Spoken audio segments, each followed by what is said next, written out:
¿Qué? ¿Ya va a empezar? No, ¿y qué dirán?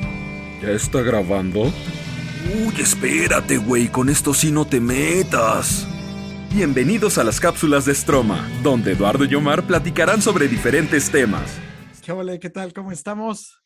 ¿Cómo están todas y todos por ahí en el otro lado de la pantalla? Pues nosotros nuevamente aquí transmitiendo en este podcast de Stroma, mi amigo Eduardo y yo en los controles. Y hoy tenemos un invitado, un gran camarada, un gran amigo, eh, bastantes historias que hemos pues convivido, ¿verdad?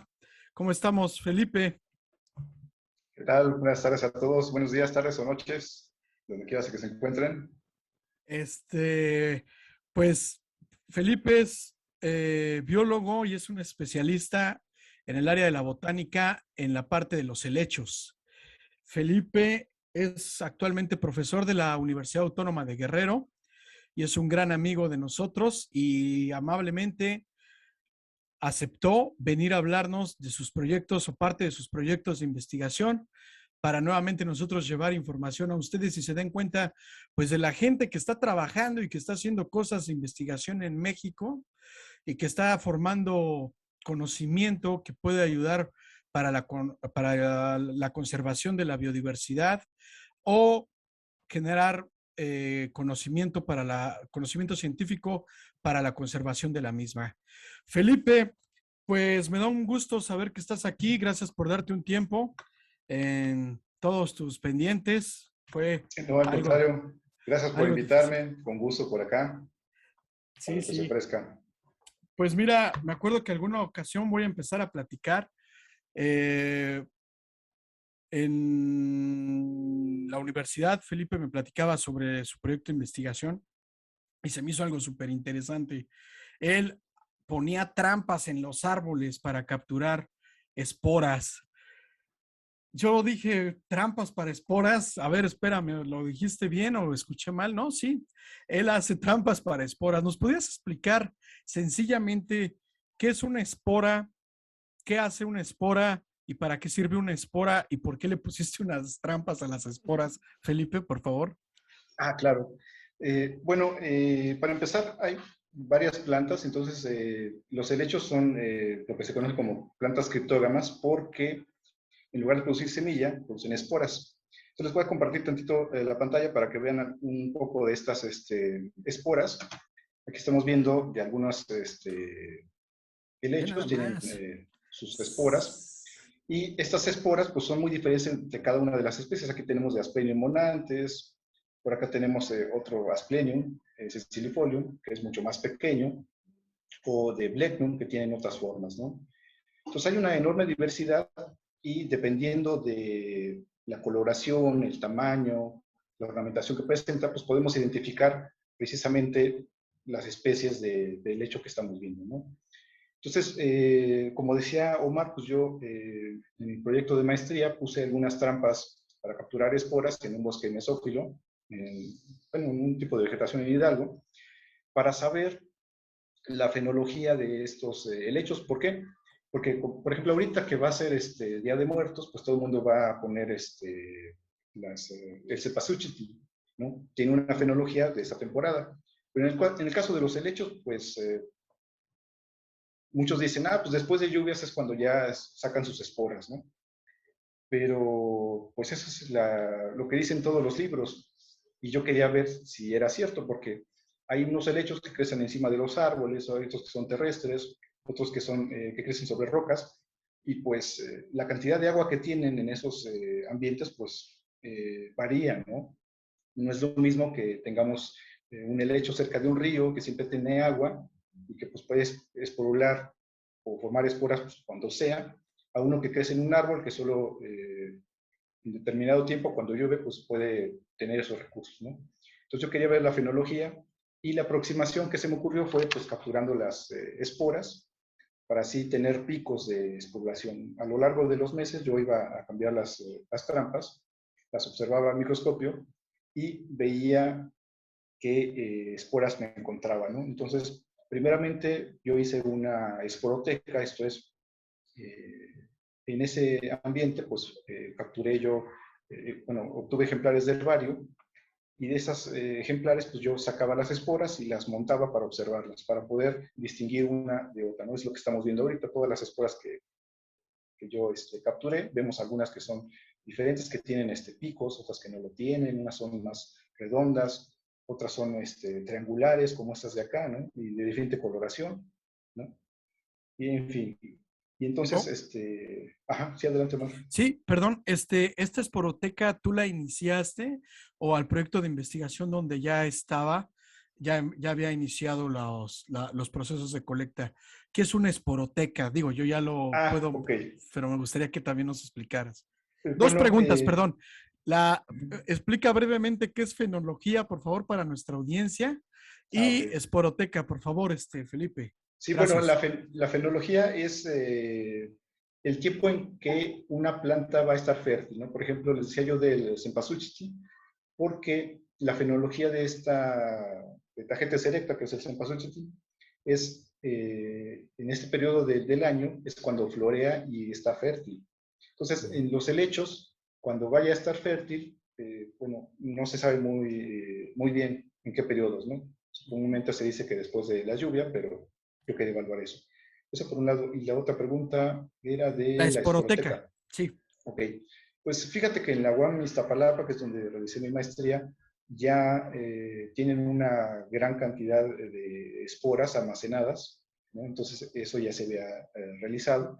Y ellos habían hecho muchos estudios de la fase sexual de los helechos, porque a partir de estas esporas crece una pequeña planta diminuta que se llama gametofito, que es muy diferente a lo que nosotros vemos en campo. En el campo nosotros vemos el esporofito, porque los helechos tienen estas dos fases, el gametofito que es pequeño y el esporofito que es grande, ¿no? El gametofito produce los gametos, cuando se fusionan, dan origen al cigoto que origina el esporofito. Y bueno, en la UAM ya tenían la esporoteca, pero no había habido un estudio a nivel palinológico, ¿no? Digamos, ellos se centran más en la fase sexual, cómo germina, cómo se desarrolla, y yo quería ver las diferencias entre morfológicas y estructurales de las esporas, ¿no? Entonces, yo inicié con Palinología. la palinología, exacto. Ajá. ¿Qué es la palinología? La palinología es el estudio de los palinomorfos. ¿Y qué es un palinomorfo? Es granos de polen, esporas de hongo, todos esos, ¿no? Entonces, hace rato yo les mostraba algunas imágenes de microscopía óptica, pero hay otro tipo de herramienta que es la microscopía electrónica de barrido, que nos permite ver las superficies. Entonces podemos notar algunos detalles como algunas protuberancias o, bueno, la consistencia No manches, qué de estas fregón. superficies, ¿no? Entonces hay unas esporas que son fantásticas, como esta de Holodictyon, que tiene esta red, ¿no? Es Que la como envuelve esponjosa, completamente. ¿no? Sí, como si fuera parte de un hueso, ¿no? Ándale. Entonces, son cosas increíbles, ¿no? Algunas que tienen espinas con hoyos y otras tienen como verrugas, ¿no? Como estas de acá. En fin, Y hay una gran variedad. eso está Adelante. Espera, ligado con. Ay, perdón, vas, Lalo, a ver si no es lo mismo. No creo. Pero el cómo se ven tiene que ver con su agresividad o algo. O sea, si veo una picuda, ¿hace daño a la esponjosita o eso no importa? No necesariamente. Hay algunas que tienen algunos compuestos que pueden producir cáncer, ¿no? Así en términos coloquiales, como la espora de Pteridium aquilinium, que paradójicamente es un helecho que se propaga muchísimo, es la planta más invasora del planeta y genera sustancias alelopáticas, esto es, sustancias que inhiben el crecimiento de otras plantas. Entonces, donde crece este helecho, solo va a crecer él y ninguna otra planta, ¿no? Una pregunta. ¿En cualquier lado se puede dar Pteridium aquilinium? ¿Puede caer en los jardines? ¿No tendrás alguna foto de algún Pteridium para que lo vea aquí la audiencia? Y pues bueno, tome sus precauciones, ya que dices que tiene algunas propiedades que puede desarrollar cáncer, ¿no? También el Sí. refresco, ¿no? Bueno, también el refresco, las hamburguesas de McDonald's, pero esas nada más no te las comes si no vas, pero el Pteridium aquilinium, igual ya hay alguna doñita bien feliz en su jardín. y tiene un montón de Pteridium aquilinium, pues Sí, tenía algunas bueno, imágenes, pero no te preocupes, bueno, o hay, googleenlo, pandilla de tarea, ajá, Pteridium, es como, Eh, Pteridium, Es ¿no? esto, ¿no? ajá, Ahí va, miren. Ahí sí, está. ese, Teridium. Se ve re bonito y la pandilla puede decir, ay, no lo pises. Pues sí, más bien, no lo desarrollen en sus jardines, porque nos está aquí diciendo el especialista en helechos que tiene propiedades pues, cancerígenas, ¿no? Que puede desarrollar cáncer, ¿no? No, y es un problema también, por ejemplo, en Centroamérica, Ujú. el ganado se come a Teridium. No manches. Entonces, como tiene una sustancia que es un talquilócido, ese les genera cáncer gástrico y en vías urinarias. Entonces hay una enfermedad que es, ay, se me olvidó, caray. No te preocupes, no te Bueno, preocupes. La pero ponemos en comentarios. el ganado se muere por hemorragia, ¿no? De vías urinarias y cáncer gástrico.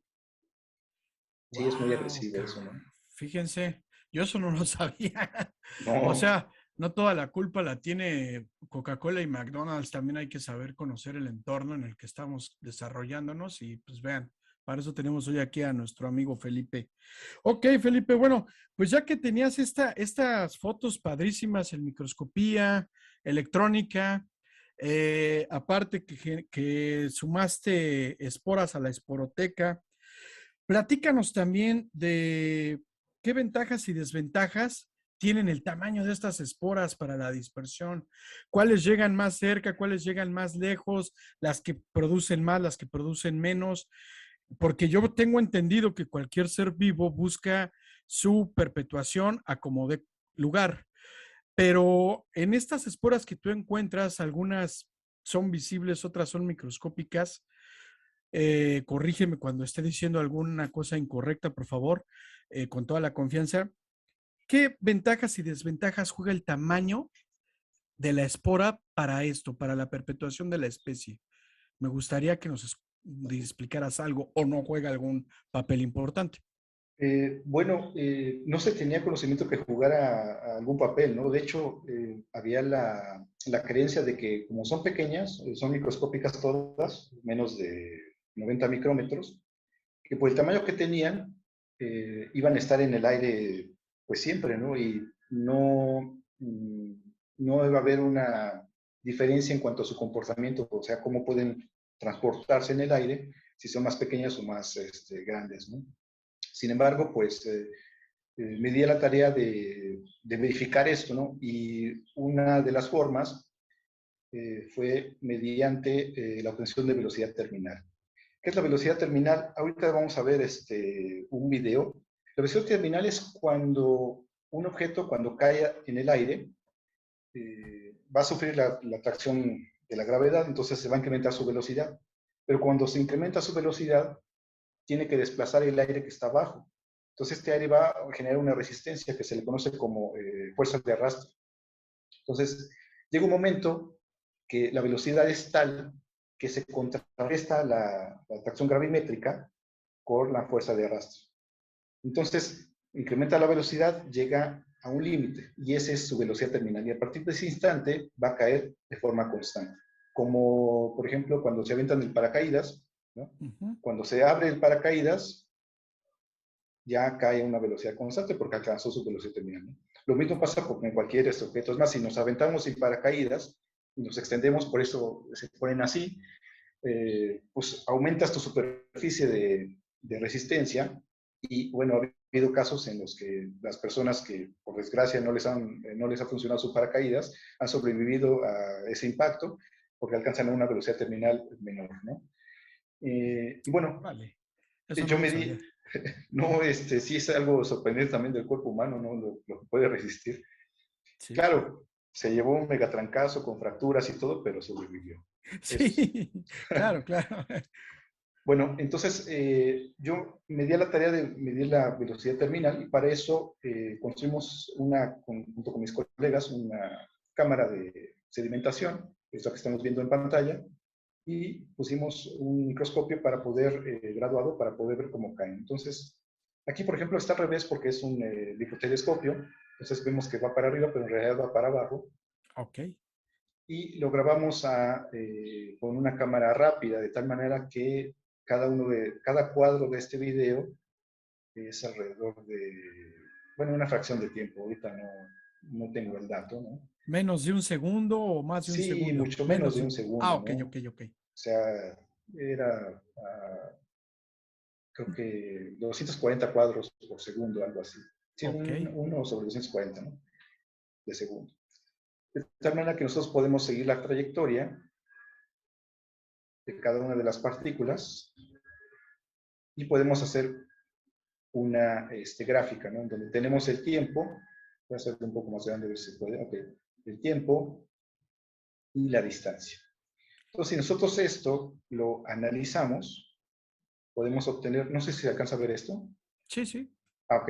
Entonces aquí estamos viendo la ecuación y tenemos aquí los parámetros, ¿no? Entonces, la ecuación y es igual a por el tiempo más b, que es la ordenada. Entonces, a, que es este valor, es la velocidad terminal. Tenemos distancia del tiempo. Entonces, si lo obtenemos esto para 20 esporas de la misma especie y 20 esporas de otra especie, podemos conocer la velocidad terminal de cada una de ellas. Lo interesante es de que varía muchísimo. Lástima que ahorita no tengo por acá la imagen, pero va de los 2 centímetros por segundo a los 30 centímetros por segundo, ¿no?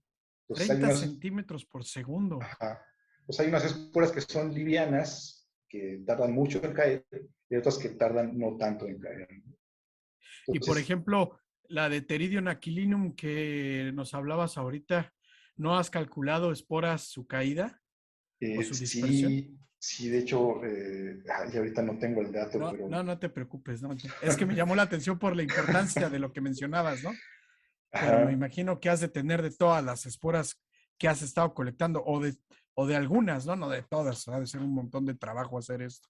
sí, de la gran mayoría. Y bueno, sí es un trabajar porque como luego grabamos a velocidades de cámara alta, eh, Ajá, luego tenemos, este es un video ya editado, entonces aquí vemos una partícula tras otra. Por ejemplo, aquí pasó una, eh, sí. bueno, no sé si vaya a pasar otra, pero hay otros videos en donde está uno ahí revisándolo un día entero y no ves nada, porque es un video que como se grabó a 1000 cuadros por segundo, por ejemplo, bueno, aquí tenemos otra, ¿no? Ahí está. No manches, Felipe. Entonces, Oye, eso sí Felipe, es, otra ajá, pregunta. Ya que tienes la velocidad, ¿cómo le hiciste? No sé si me logran escuchar porque me está diciendo que la conexión está un poco inestable. ¿Cómo le hiciste que para calcular la distancia, obviamente ahí está velocidad igual a distancia entre tiempo, pero de cada una de las esporas, ¿cuáles son las que más lejos llegaban? ¿Tenía que ver con la forma, el tamaño? ¿Qué es lo que influía más en la dispersión de la espora? ¿Su tamaño, su forma, el material? No sé. Me llama la atención eso ahorita. Y obviamente lo estudiaste. Nos mencionabas sobre un esquema que tú diseñaste para poner las trampas y una vez que hayas puesto las trampas, liberarlo. No sé si nos lo puedas enseñar, el de los...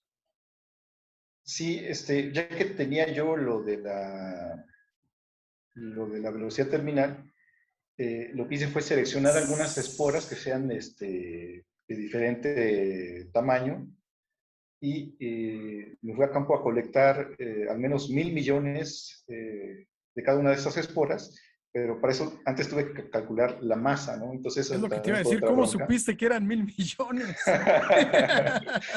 Sí, pues una vez calculando la masa, Ajá. las esporas estas que vimos pueden tener una masa de 4 a 90 nanogramos. En O la sea, madre. son súper livianas, Ujú. pero bueno, ya teniendo la masa, pues ya fue a colectar para juntar al menos 40, 80 gramos, que pues bueno, ahí ya tenemos los 1000 millones. Y después de eso, pues me di a la tarea de liberarlas y recapturarlas al menos 100 metros. Aquí tenemos el diseño experimental. Tenemos nuestras trampas con ¿cómo se llama? Cinta adhesiva de doble cara en portaobjetos, donde se quedaron pegadas las esporas. Y bueno, nosotros lo liberamos y pusimos estas trampas a 9 direcciones porque, aunque teníamos ya datos del sitio de estudio para dónde va el viento en determinadas condiciones, pues resulta que cuando hicimos el primer ensayo, teníamos nuestra ruta para liberar las esporas hacia acá y el viento fue para el sentido contrario, ¿no? Entonces, ahí perdimos una gran cantidad de material, implicó mucho esfuerzo, entonces pues mejor decidimos poner todas las líneas. ¿Sí, Omar? Corrígeme, Felipe, para liberarlas, la planta naturalmente las avienta como con una catapulta el esporangio, o sí, ¿no? Ah, sí, de hecho Ahora, es... ¿tú cómo Ajá. simulaste lo que hacía la planta, cabrón? Bueno, eso es algo que sí nos costó trabajo, porque como el tamaño de las esporas es de menos de 70 bueno, las que utilizamos para el ensayo fueron de 74 micrómetros, menores de eso. Pusimos un tamiz, no lo puedo acercar, pero este que está aquí es un tamiz de Sí, 74 micrómetros, o sea, un tiene tamiz es como poritos, una coladera. como una coladera, pero con Sí, una malla muy fina, muy pequeña. Y le pusimos dos masajeadores, dos vibradores ahí de masaje, ¿no? Para el cuello. Y de tal manera que pues eso, qué bueno que nos aclaras. Gracias, sí, Felipe. aclarar, ¿no? Porque no Sí. vayan a pensar otra cosa la gente del público, ¿no? Nada, gracias, Felipe. Y los pusimos ahí en ese tamiz y se liberaron las esporas. Pero Ah, algo que sí nos se sorprendió, ve, sí, o cabrón. sea, ahí se ve cómo van Mira, qué saliendo. chido. Y bueno, recapturamos en estas trampas y ya después observamos qué especie era la que se había capturado más y cuál es la que se había capturado menos. Y fue súper interesante porque las esporas que tenían la velocidad terminal menor, o sea, las del Danaea nodosa, que son unas esporas chiquitas de 20 micrómetros, casi no capturamos de esa, ¿no? Ok. Y esto nos quiere decir que esas son tan pequeñas y tan livianas que pues, cualquiera de esas corrientes ascendentes que se ven ahí, esos torbellinos, bueno, esas de repente se elevan y se van, ¿no? Sí, Ahí se están yendo, en lugar de que se vayan hacia donde va el viento, se elevan, ¿no? sí. Entonces, y bueno, con eso refutamos por completo la creencia popular de que pues no había diferencias en cuanto al comportamiento de las esporas de los helechos al ser aerotransportados, ¿no? Órale. Yo tengo Es, una duda. vas, Sí, vas, vas. adelante. Comentas que el material que recolectaron que se perdió llevó mucho tiempo. ¿Por qué lleva tanto tiempo capturar las esporas o cuál es el proceso que es difícil? Bueno, lo que pasa es de que para nosotros poder juntar 40 gramos de, por ejemplo, Danaea nodosa, tuvimos que ir a campo a colectar una gran cantidad de hojas fértiles, ¿no? De Danaea.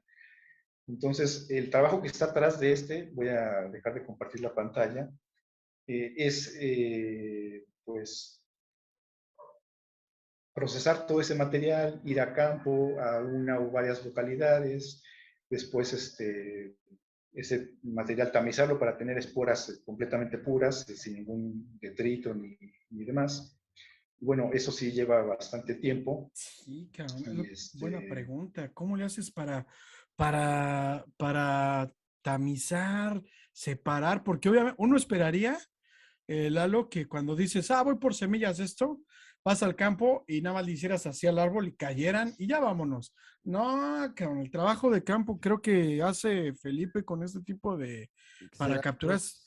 ¿Cuántos días te llevas en el campo para capturar esta cantidad de esporas? ¿O cuántas salidas de campo has hecho para eso? híjole, pues, por ejemplo, en los Tuxtlas fui como 3 veces a los Tuxtlas. También fui a Cuetzalan otras 2 veces, a Zongolica y Jalapa como otras 3 veces. O sea, fue muchas Sí. idas a campo Ahorita les voy a mostrar un poco del trabajo. Tenemos los sobres donde ponemos las pinas fértiles Qué chido, cabrón. y eso, como bien decía Omar, la catapulta, o sea, el esporangio suelta las esporas cuando se deshidrata. Entonces en estos sobres hay muchas esporas, se vacían en un tamiz y de ahí se tienen que estar tamizando para finalmente obtener, bueno, aquí estamos tamizando las esporas, para finalmente obtener las esporas puras, ¿no? Mira, ahí Entonces esas están. esporas las ponemos en un frasco, este es de Acróstico aureum, tenemos una gran Son cantidad. géneros y especies de los helechos. Ah, sí, este es el Sí. helecho de playa que le llaman, Ah, órale. crece cerca de la costa, ese también lo colecté en Soltecomapan, cerca de los Tuxtlas también. Ah, qué fregón, qué buen trabajo, Felipe. Ah, gracias. ¿Alguna otra pregunta que quisieras hacer, Lalo? ¿O ya con esa que... Sí, creo que para traspasar un poco esto al imaginario y, y darle a la gente una esperanza en algún futuro apocalíptico, si hubiera una planta que sus esporas nos convirtieran en zombies, este estudio o este tipo de estudios nos ayudarían a saber hasta dónde puede contagiarnos y cuánta gente puede contagiarnos, bueno, convertirnos en zombies. Es una buena pregunta hipotética y tiene mucho sentido porque, aunque los helechos, la mayoría son inocuos, hay algunos como este helecho de playa, que sí puede ocasionar algunas conjuntivitis o alguna reacción alérgica leve. Pero en el caso de las angiospermas, de las plantas con flores, hay muchos que sí pues, son muy alergénicos, ¿no? Y causan, pueden causar hasta, ¿cómo se llaman estas reacciones?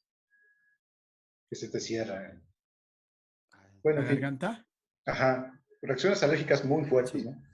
Entonces, sí, este tipo de estudios sirven para eso porque hay una rama que es la aerobiología, que tiene mucha historia en Europa y allá existe toda una red de aerobiología. Y ellos cuantifican con parámetros meteorológicos y diferentes modelos y algoritmos, como ya conocen la fenología de sus plantas y cuáles son alergénicas, establecen cuál es la temporada en la que hay riesgo para la población que es sensible y esta nube de granos de polen que está en el aire saben hacia dónde va y en qué tiempo va a llegar, ¿no? Hasta dónde puede llegar.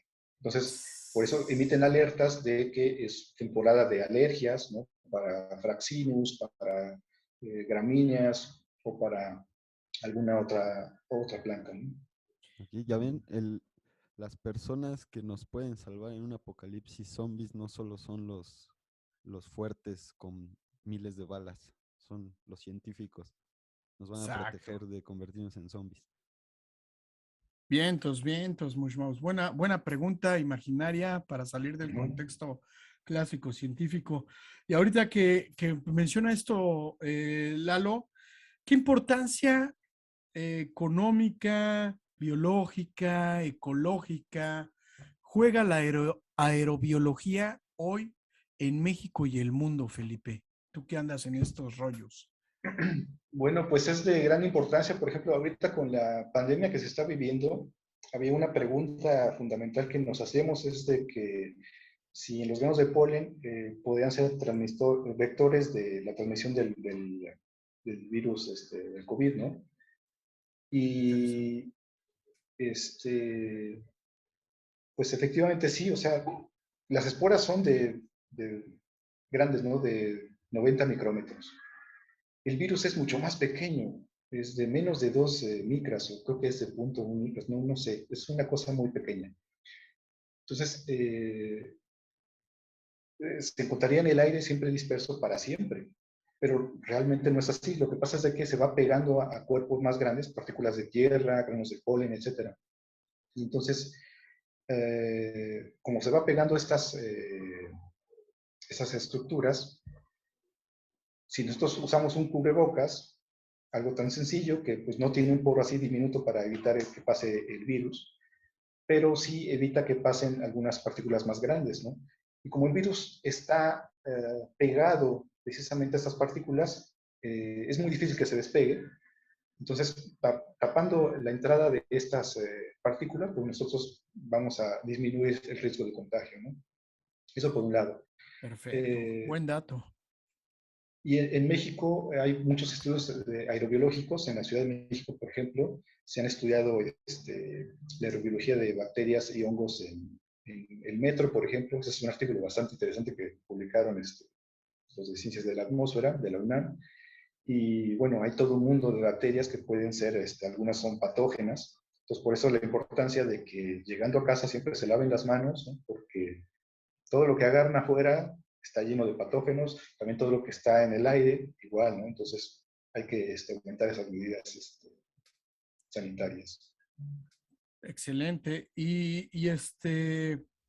Económicamente, bueno, ¿qué impacto podría tener la aerobiología? ¿Nos puede ayudar a prevenir algún, pues, no sé, algún daño en algo que nos repercute económicamente a nosotros, los humanos? Bueno, pues yo soy muy fanático del café, a mí me gusta mucho el café, y hay una plaga que afecta al café mucho, ¿no? Que es la roya del cafeto. Este hongo, ahora con el cambio climático, va a empezar a afectar más, ¿no? Entonces, con estos modelos aerobiológicos, nosotros podemos predecir hasta dónde se puede propagar, ¿no? Y también para evitar su transmisión, ¿no? De hecho, hay todo un estudio de la UNAM con la Universidad de Pensilvania, y hay unas parcelas demostrativas en varias partes de México en donde se está viendo cómo se está dispersando, porque lo mejor es, si tienes una planta infectada, esa planta, darle crán, porque una vez que empiezan a liberar las esporas, pues se puede infectar a toda la hectárea o todo tu cultivo. El cafetal, ¿no? Ajá. Fíjate, wow. Sí, ese es. Ajá. No, entonces para esto también nos puede ayudar la aerobiología para prevenir alguna dispersión de algún hongo, algún patógeno en cultivos para consumo humano, en este caso del café. ¿Quién no le gusta el café? Más bien a quien no le gusta el café, yo creo que no es humano, cabrón. ¿Quién sabe? ¿No? Yo también soy súper fan del café. No, pues fregoncísima información, Felipe. No sé dónde te pudiéramos contactar para preguntarte algo acerca de este tema de la aerobiología, si podríamos compartir tu información, porque pues la verdad yo creo que es un tema muy, muy, muy interesante. A lo mejor alguien de la audiencia también le llama la atención y te quiere preguntar, pues mientras ahí está el canal o está nuestras redes. Felipe es una persona súper accesible, sumamente ocupada, nuevamente lo reitero, pero pues sí, podría apoyarnos a dar un tip o coachearnos en algún momento de, pues que veamos algo raro en nuestros cultivos, ¿no? Decías también, por ejemplo, que Pteridium aquilinium, pues lo del cáncer, y que también tiene sustancias alelopáticas, ¿no? Que donde se establece, no deja que crezca alguien más o alguna otra planta más, y se empieza a apoderar de terreno y empieza a dispersar, pues, sus esporas y todas estas ondas que pueden afectar a la humanidad. Pues dense cuenta, querida audiencia, la problemática que tenemos, los científicos mexicanos que están resolviéndola, haciendo a veces hasta milagros, porque pues es mucha creatividad. Yo creo en tu proyecto, Felipe, esa forma de poner tus trampas y todo, desde las primeras veces que lo platicaba contigo, te decía, no manches, ¿cómo se te pudo ocurrir esto? Y, no, o sea, sumamente mucha creatividad y pensar qué puede pasar. Y obviamente no obviar, porque lo dijo hace rato Felipe, ¿no? Yo lo que quería ver, porque la bibliografía decía esto, pero yo quería saber hasta dónde podían llegar las esporas, cómo se podían dispersar y todo eso. Entonces, pues yo no tengo alguna otra pregunta. No sé si algo más quieras agregar tú, Lalo, o incluso tú, Felipe, tenemos algún poquito tiempo para ya ir cerrando. Pues no, nada más que pues con acá la banda, con Omar y Eduardo, pues me pueden contactar y pues cualquier pregunta que tengan duda, pues con gusto. Si no la sé, pues, la investigo para conocerlo, porque pues nadie nace sabiéndolo todo y también todos fuimos estudiantes alguna vez, Omar, Eduardo. Claro. Sí, exactamente. Y lo importante, ¿no? O sea, no hay que creer que todo está escrito, siempre hay que dudar y hay que seguir investigando. Y como lo dijo también en algunas cápsulas pasadas Nadiel, ¿no? Pues yo les doy la información, pero también váyanse a las fuentes y revísenlo, ¿no? Y eso es uno de los objetivos de nosotros, tanto de los cuentos como de las críticas o de los programas donde invitamos investigadores o maestros, profesores, estudiantes a dar plática aquí al Estroma Podcast, pues que se den cuenta que hay mucha información y hay gente que está trabajando. No todo es nada más lo que nos ponen encima de lo que se puede ver. Hay mucho profundo, hay que sumergirse un poco más en el conocimiento y vean nada más qué cosas tan interesantes nos comparte Felipe. Pues Felipe, te agradezco bastante. Lalo, no sé qué tengas más que decir. Nada más, clávense más en estas cosas que si lo ves a profundidad te puedes dar un viajezote. Creo que con esto me he dado cuenta que la ciencia es the real punk, ¿no? Es la que realmente cuestiona, y la que se pone a hacer cosas que luego los que nos decimos alternativos no hacemos por, pues por estar con falsas fuentes de entretenimiento, ¿no? Entonces, clávense, síganos en todas las redes y nos vemos la siguiente. Siente la fuerza de... De Felipe. De las esporas, De mejor. las esporas, sí. Sí, de las esporas y de los helechos. Pues Felipe, te mando un abrazote, carnal. Igual, Te abrazo. Cuídate mucho. Te agradezco bastante esta cápsula breve, concisa y maciza para todas las trompas de Eustaquio que hoy también celebramos al Rorro. No, esta cápsula se está grabando el 19 de septiembre, pues el 85, una conmemoración ahí a un abrazo a toda la gente que pues perdieron o perecieron ese terremoto feo. Los abrazo mucho, igual. un abrazo, cuídense mucho, que estés muy bien, Felipe. Tú Hasta también, luego. Omar.